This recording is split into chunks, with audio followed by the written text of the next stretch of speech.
Hey, how you doing? Hey, how are ya? Not bad. Yeah. How Just about a regular Boston chowder head over here, yeah. How about those Red Sox? How about those Red Sox? Yeah.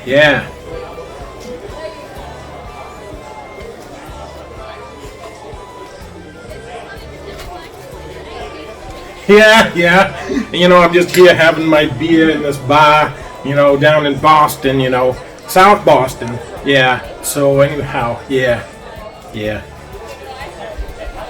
Ha! I caught you! You're a genius! Oh, jeez. Oh, that's okay, kid. It's okay to be a genius. Let's sit down and have a beer together. And some chowder!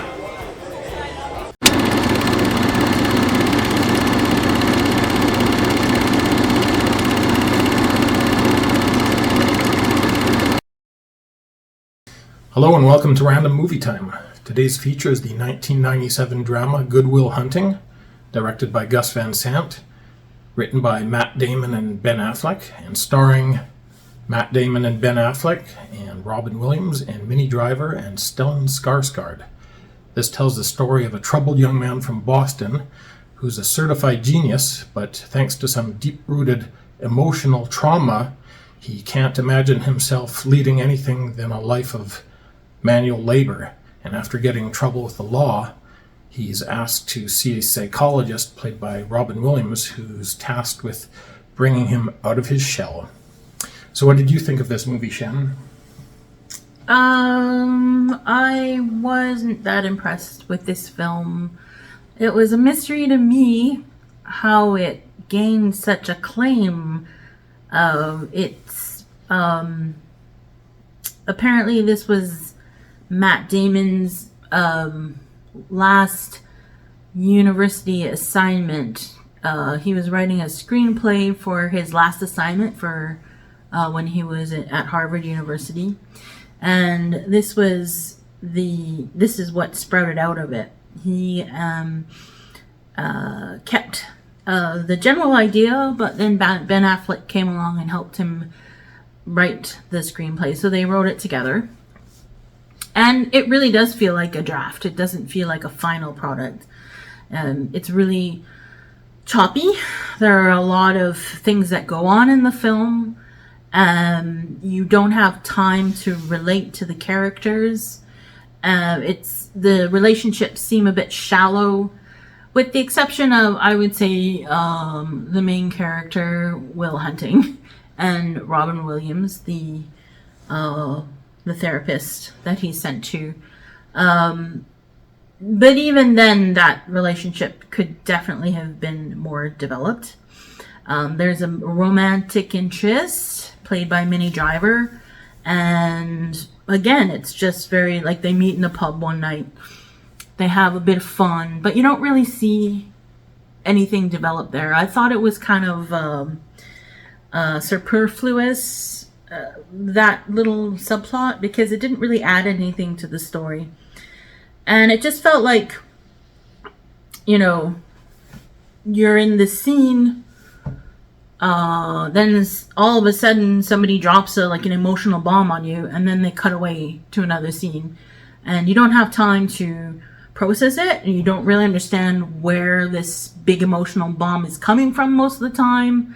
Because again, it feels like a very shallow film, and if there was more time to develop the script, then maybe this has a lot of potential. But that's all it is to me. It's something that it looks like it's an assignment, and it's funny because before watching this film, I didn't realize that it was a university from a screenplay from university. And one of my first thoughts when I was watching this was like, wow, this just seems like some screenplay that somebody wrote for a homework assignment or something. Something that I was a little disappointed in was I saw that Danny Elfman did the soundtrack, which I was excited by because, he is I really like his work a lot of the time. He's done a lot of film soundtracks, and of course, I think most people know him for writing the Simpsons theme song. But the soundtrack, apart from the fact that most of the music, putting aside that I didn't really care for most of the music, the fact is that the music didn't really fit with what was going on most of the time. I thought they were really odd choices, and it didn't really fit with the feel, with the exception of when they're in the Irish pubs and they have the background music playing. I think they had the Waterboys on, and that's fine. I like Waterboys, but for the most part, it didn't really seem to fit the mood or the feel of the film, so it was a bit confusing. In fact, I think that for the most part, most of the film was confused. However, I have to say, I do appreciate the cinematography. I like the rich, warm tones that they had in the film, throughout the film. And it was really nice to see shots of Boston, it was really nice, those urban shots. And also there are times when they show sides of the shots of the countryside as well, and they're really beautiful, really beautiful. But I mean, the characters most of them were not likable at all. And that, I don't think that the acting was bad or anything. I think for the most part, the acting was pretty good. I mean, I love Stellan Skarsgård, and Robin Williams did a phenomenal job, and everybody else in the film, I think, did quite a good job considering what they were given. But again, there wasn't much to work from. So those are a couple good points anyway. It looked pretty, and the actors did quite a good job overall.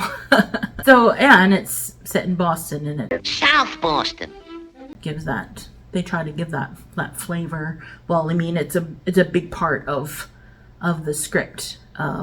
Being in Boston, there's a lot of stereotypes there. The Irish pub they go to all the time, getting into punch-ups all the time, So I mean, that was a big part of. I can't imagine the film being set anywhere else, especially since it takes place, on campus. So at Harvard, so some of it does, and that's where Matt Damon's character is a janitor, and that's how it becomes apparently he's a math genius through that. So that's my general thoughts on the film. What do you say, Tommy? Yeah, when this movie came out, for some reason, I didn't really have any interest in seeing it, and I never saw it until now. Which is weird, because it was directed by Gus Van Sant, and he had done 2 movies which I really liked, actually, before this.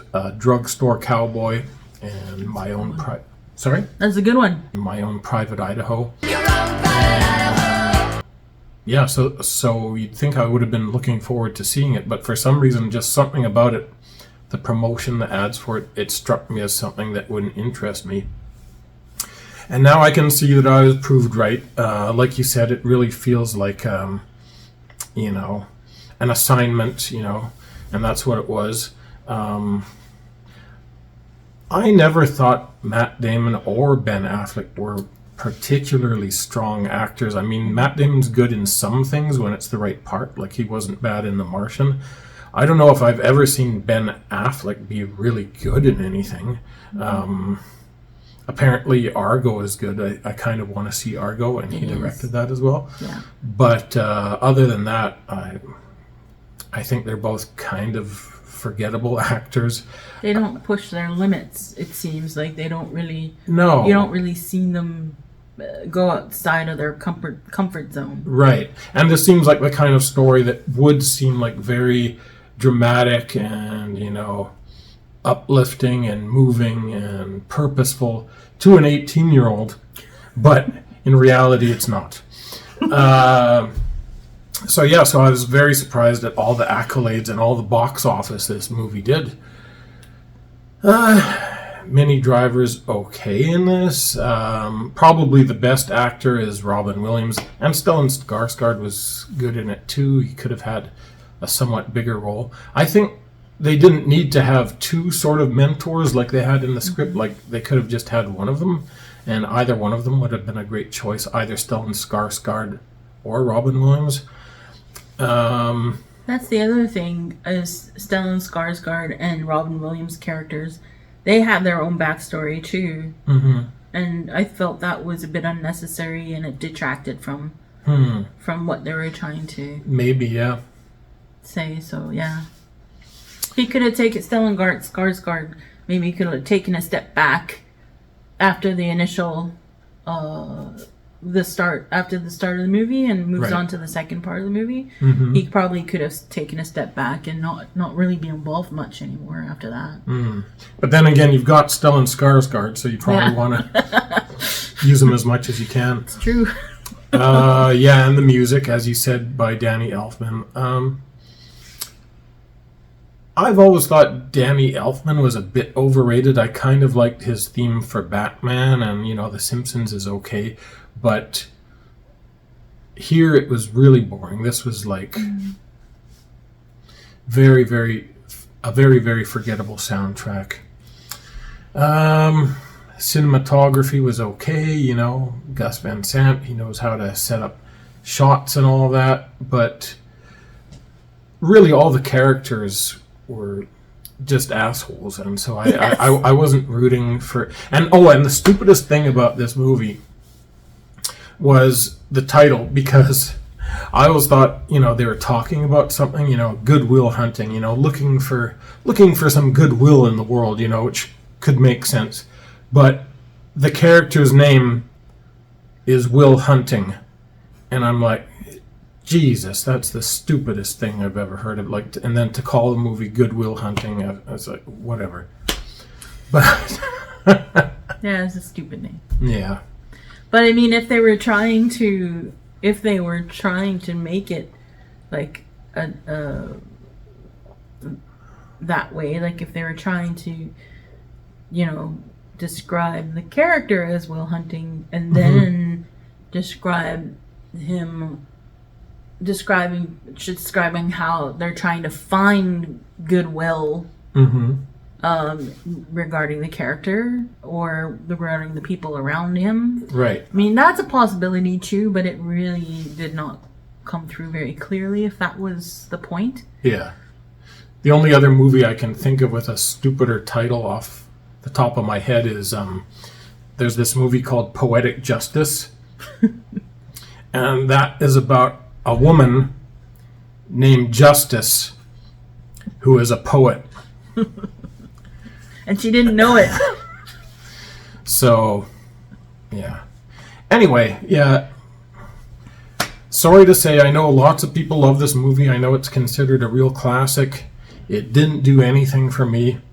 I'm glad I finally watched it just to see what all the fuss was about, but... and it won the Oscar for Best Screenplay. Best Screenplay, and Robin Williams won as Best Supporting Actor. Probably deservedly so. That's one award this movie deserved, I would say. It's hard to screw up a movie with Robin Williams, but somehow they did it. And that's just our opinion, because the rest of the world seems to love this movie. Yeah. But whatever. Maybe it just doesn't age well. Like you were saying, you hadn't seen it back in the day. I never saw it back in the day. And back then, everybody was in love with this film, and because I was 26 when the movie came out. Not probably, but maybe the movie would have blown me away when I was 26. I don't know. I kind of doubt it, but. Well, and it launched Matt Damon's and Ben Affleck's careers too. So, I mean, that's something. I mean, like you say, they're not amazing actors or anything, but they've contributed to the body of a lot of works and things like that. And they're definitely not horrible, and they seem like pretty nice guys. Yeah, they do some good in the world. Right, so how many bowls of chowder? Chowder! What do you give this one? chowder, I'll give it 2 bowls of chowder out of 5. As they say, pretty weak script. It has a lot of potential. But I do like some of them. I like seeing Boston. I liked the warm colors and the warm tones. It was well directed. And there was some good acting in there despite all the shallow characters. How many bowls of chowder do you give it, Tommy? I'll give it 1.5 bowls of chowder, mainly for Robin Williams' performance. A couple good things about this movie. It's not a complete waste of time, but it's really not my thing, and I think you might find this movie very boring if you weren't a fan of it already from the 90s. But that's our take. Well, I guess we better finish our beers. Finish our beers and get some more chowder. Well, I guess we'll see you next time on Random Random Movie Movie Time. Time.